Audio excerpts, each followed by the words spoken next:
mayoral kicks, communists, a trans beauty pageant, and more. The Vice Evening Bulletin. Transgender beauty pageant in Makassar cancelled yet again. It's the beauty pageant that never happens. It's the third time police have forced this pageant for trans women to cancel its event over licensing issues after it received too much blowback by conservatives and hardliners on social media. Mayor kicks new Satpol PP recruits in chess to test their strength. The mayor of Mayoral, in West Nusa Tenggara, is taking some heat after he, for some reason, decided to line up a bunch of new public order agency, Satpol PP, recruits and kick them all in the chest. The mayor, a man named Arabda, said he was trying to see how strong they were. His critics say the whole thing was ridiculous.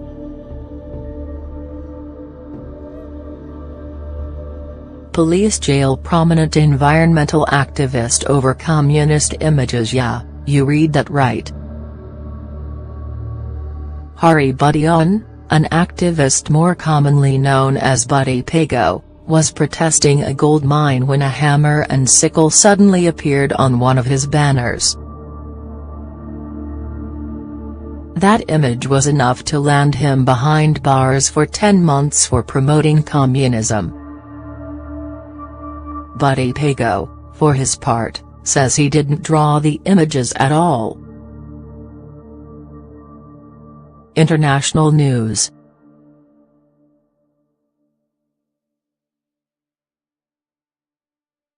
German women who joined ISIS sentenced to death in Iraq. A still unidentified German national was sentenced to death by hanging for participating in attacks on security forces as a member of the Islamic State, or ISIS. She is the first female foreign ISIS fighter to be sentenced to death in Iraq. Congo continues violent crackdown on protests after president refuses to leave office. Congo President Joseph Kabila reneged on promises to step down at the end of last year, setting off a fresh wave of protests organized by Catholic leaders in this African nation. Kabila's mandate ran out in December.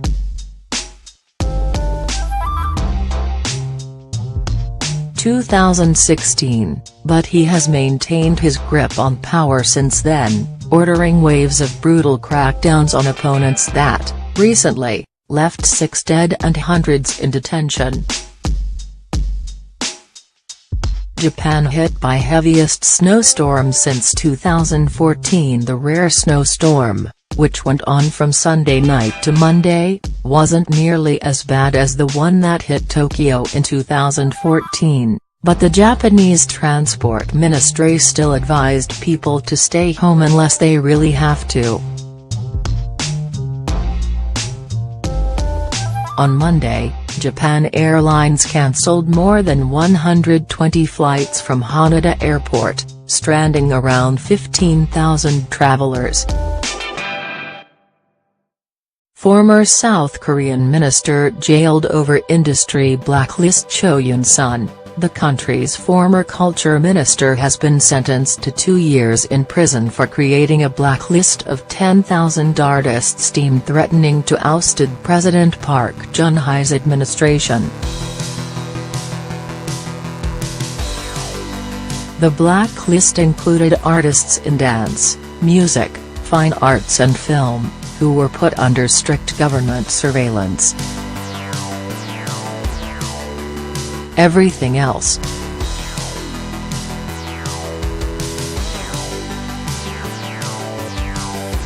Home Shakes. Peter Sagar is a true homebody. The man behind the R&B pop act told us he's rather make music in his room all day. "I forget like every show we've ever played," he said. Vice.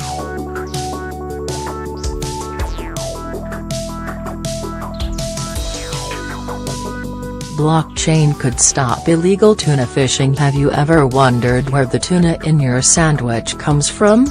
This new technology has the answer. So are these new Drake songs any good? Over the weekend, Drake released God's Plan and Diplomatic Immunity. We're not that impressed.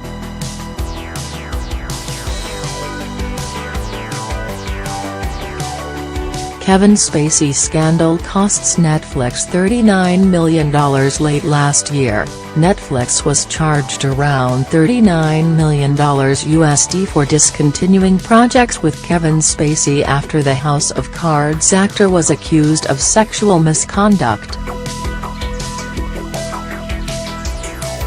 Spacey's character have been written out of the award-nominated show.